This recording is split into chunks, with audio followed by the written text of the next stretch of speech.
Chapter 21. Laws for Servants. Now these are the ordinances which you shall set before them. If you buy a Hebrew servant, he shall serve 6 years, and in the 7th he shall go out free without paying anything.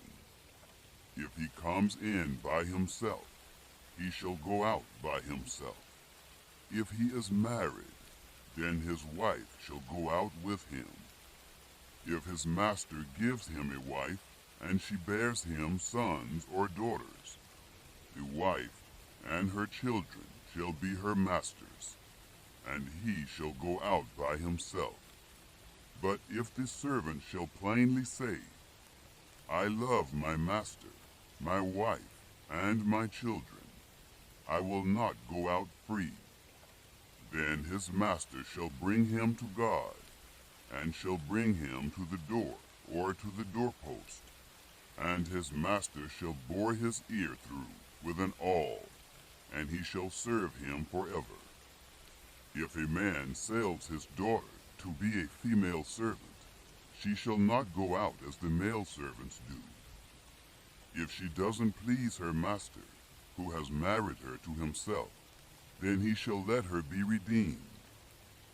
He shall have no right to sell her to a foreign people, since he has dealt deceitfully with her. If he marries her to his son, he shall deal with her as a daughter.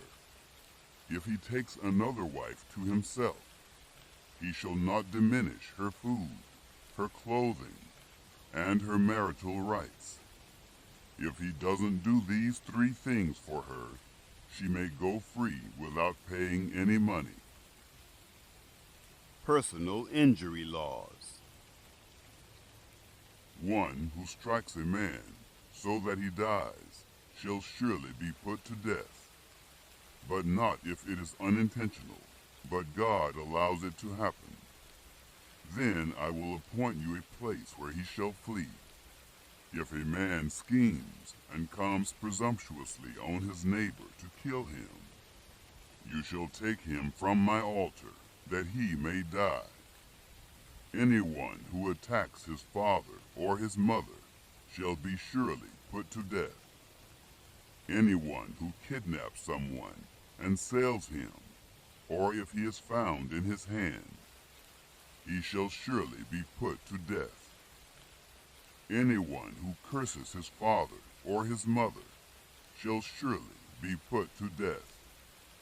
If men quarrel, and one strikes the other with a stone or with his fist, and he doesn't die, but is confined to bed, if he rises again and walks around with his staff, then he who struck him shall be cleared. Only he shall pay for the loss of his time, and shall provide for his healing until he is thoroughly healed.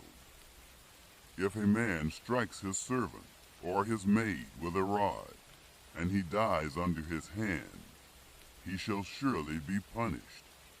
Notwithstanding, if he gets up after a day or 2, he shall not be punished, for he is his property.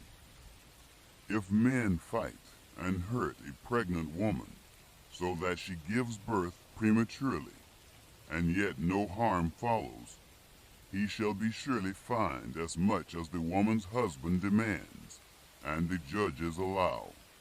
But if any harm follows, then you must take life for life, eye for eye, tooth for tooth, hand for hand, foot for foot, burning for burning, wound for wound, and bruise for bruise.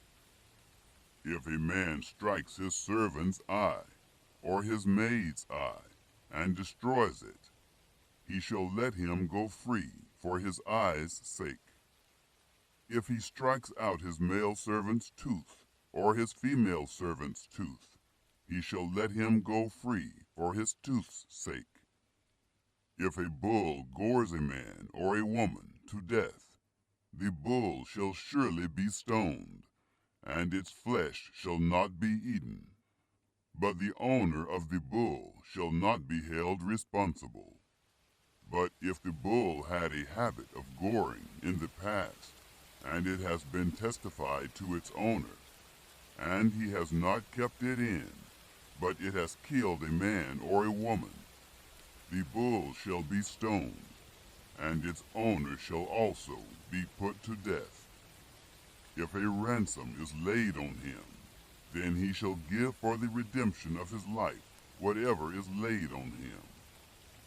Whether it has gored a son or has gored a daughter, according to this judgment it shall be done to him. If the bull gores a male servant or a female servant, 30 shekels of silver shall be given to their master, and the ox shall be stoned. Laws about restitution. If a man opens a pit, or if a man digs a pit, and doesn't cover it, and a bull or a donkey falls into it, the owner of the pit shall make it good. He shall give money to its owner, and the dead animal shall be his. If one man's bull injures another's,